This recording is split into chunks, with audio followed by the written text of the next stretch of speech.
All right, we're back with more right here live on Pittsburgh CW. Let's get right to the lines. We have buzzing tonight. Bob in Bloomfield. Go ahead, Bob.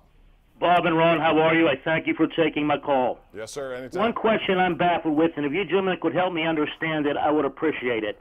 If you turn back the clock 30 years, SMU was given a death penalty because boosters and Dallas businessmen were paying football players money. Right. Now jump ahead to Penn State, Baylor, and what's going on now. Crimes were committed against women and children. They did not get the death penalty. And Michigan State is so horrible, Bob. I don't understand people with world-class educations that would try to cover things of that nature up. If you guys could respond, I'd appreciate it. Thank you. Well, it is. It's despicable. It's disgusting, and every word you want to use. But I don't think it's a death penalty case or an NCAA case. To me, it's a criminal case. The Penn State guys, two of them pled guilty, Schultz and Curley. Spanier was found guilty, and I think that's great. And if Paterno knew before he died, we never got to find out, he should have been prosecuted too. And I think the same thing at Michigan State. It's not enough to me that the president and AD resign. If they knew and intentionally covered this up, they should be criminally prosecuted. And I feel that way about Izzo and D'Antonio. But I'm not going to put the program on the death penalty and punish, on kids that had nothing to do with it, a community that depends on these teams to make some money. It's a criminal matter to me. That's my attitude on the difference. And I couldn't agree more. I've said that all along, too. I think this goes beyond that. Death penalties are talking now clearly in all of these places. Those products apparently are more important than anything else.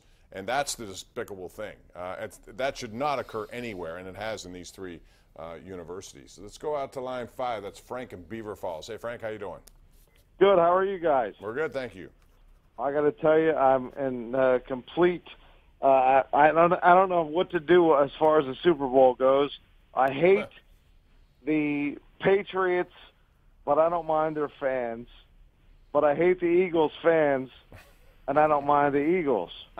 So I'm completely torn. Well, Ron will help you out because he has very strong feelings about the Eagles. I'm thinking about taking an Ambien about a half an hour before the game and going to sleep and not caring who wins. Yeah, Frank, I don't blame you. I can't.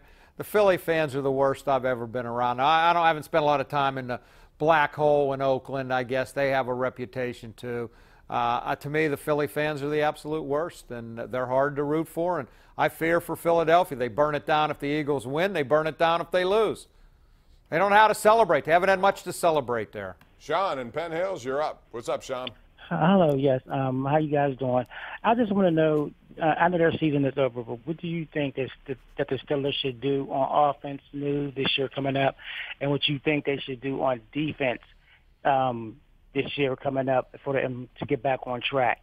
Well, it starts with Le'Veon Bell. They have got to decide. He sounded very optimistic, Ron, I was surprised by that, but then again, rhetoric. I haven't heard Same thing as the week before the game where he Right. said he's going to hold out. None of it means anything till they actually do a deal. They keep that offense together. That's what I would do. The linemen are all back. It looks like Martavis Bryant has finally figured things out a little bit. Juju's going to be better. They need better players on defense. They need better safety.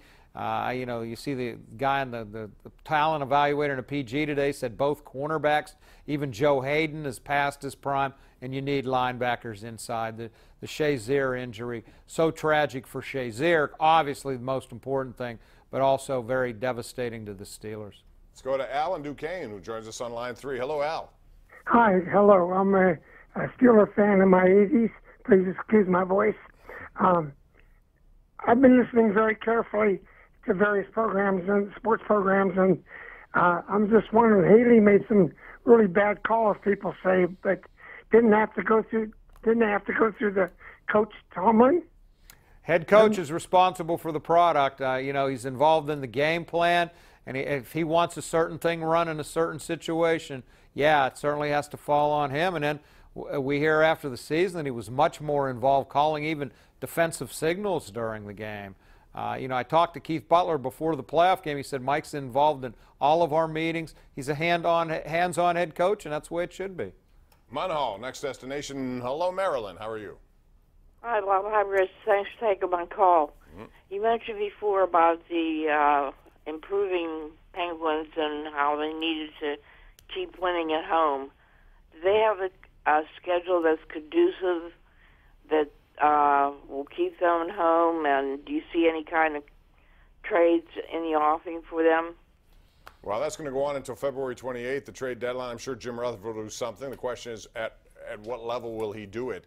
I think he feels pretty good about his team right now, the way they're playing, Ron, which was not the case prior to this month. But then again, he's letting it all play out, and he'll make a move at some point. I don't know how big a move it'll be. And the question is, what will you give up? I don't know what he has to give up. I mean, I still think they need that third-line center. It's just my opinion, and where's he going to find it, and what's he going to give up? I don't think the team that it is right now will be the one entering the playoffs in April. I think there will be at least a major change or two. But I will say this. No team wants to take on the Pittsburgh Penguins in the first round of the Eastern Conference playoffs. I guarantee you that. I don't care who it is. That includes Tampa Bay, even though Tampa Bay is the better team right now. At least their performance suggests that. We're going to take a break, come back with more right after this on Pittsburgh CW.